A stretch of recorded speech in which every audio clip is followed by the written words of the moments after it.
ലോകത്ത് അസാധാരണമായ സ്വയം ശുദ്ധീകരണ ശക്തിയുള്ള നദിയാണ് ഗംഗയെന്ന് പറയുന്നത് ഒരു പ്രമുഖ ശാസ്ത്രജ്ഞനാണ്. 60 കോടിയിലധികം ആളുകൾ ഇത്തവണ കുംഭമേളയിൽ സ്നാനം നടത്തിയിട്ടും ഗംഗ രോഗാണുക്കളിൽ നിന്ന് മുക്തമായി തുടരുകയാണെന്നും അതിന് കാരണം മറ്റൊരു നദിക്കുമില്ലാത്ത സ്വയം ശുദ്ധീകരണ ശക്തിയാണെന്നും പത്മശ്രീ ഡോക്ടർ അജയ് സോങ്കറാണ് പറയുന്നത്.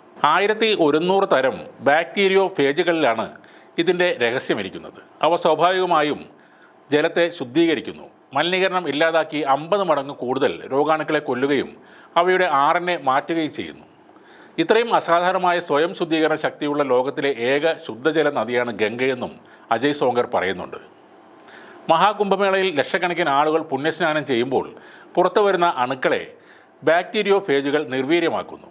ദോഷകരമായ ബാക്ടീരിയകളെ മാത്രമേ നശിപ്പിക്കൂ എന്നതാണ് ഈ ബാക്ടീരിയോ ഫേജുകളുടെ പ്രത്യേകത എന്നും ഇദ്ദേഹം പറയുന്നുണ്ട്. ഇനി ഇദ്ദേഹം പറയുന്നതൊക്കെ സത്യമായാലും ഈ 60 കോടി അല്ലെങ്കിൽ 50 കോടി ആളുകൾ ഇത്രയും ദിവസത്തിനുള്ളിൽ പ്രയാഗ്രാജിലെത്തി സ്നാനം നടത്തി എന്നത് വിശ്വസിക്കാനാകാത്ത ഒരു കാര്യം തന്നെയാണ്.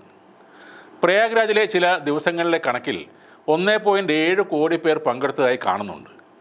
അവിടെ ഒരു ദിവസം 400 ട്രെയിനുകൾ വരുന്നുവെന്ന് കണക്ക് കൂട്ടിയാൽ അതിൽ സീറ്റുകളിൽ ഇരുന്ന് വരാവുന്നവരുടെ എണ്ണം പരമാവധി 6 ലക്ഷം പേരാണ്. നമ്മുടെ ആളുകൾ തിങ്ങിക്കയറുന്നത് കൊണ്ട് അതിൻ്റെ 3 ഇരട്ടി ആളുകളെ എടുക്കാം. അതായത് 18 ലക്ഷം പേർ അങ്ങനെ എത്തുന്നു. ഇനി ഒരു ബസ്സിൽ എത്ര പേർ കയറുമെന്ന് നോക്കാം.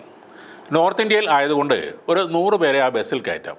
അങ്ങനെ ഒരു ബസ്സിൽ 100 പേരെ കയറ്റി 1000 ബസ്സുകൾ വന്നാൽ 1 ലക്ഷം പേർക്ക് അവിടെ എത്താം. അതും പോട്ടെ, അതിൻ്റെ 3 ഇരട്ടി എടുക്കാം. കാരണം ചിലരൊക്കെ ബസ്സിൻ്റെ മുകളിലും ഇരുന്ന് വരുന്നവരാണ്.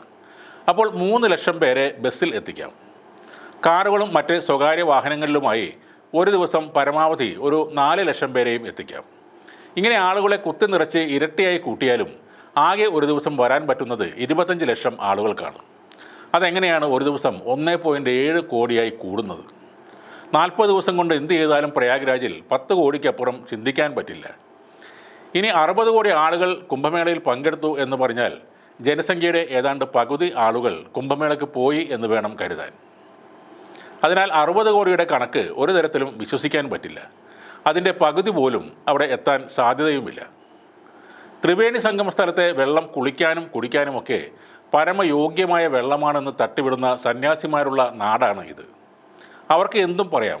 പക്ഷേ നമ്മുടെ മാധ്യമങ്ങൾ ഇതെല്ലാം നമുക്ക് മുന്നിൽ നിരത്തിവെക്കുന്നത് എന്തിനാണെന്ന് മനസ്സിലാകുന്നില്ല.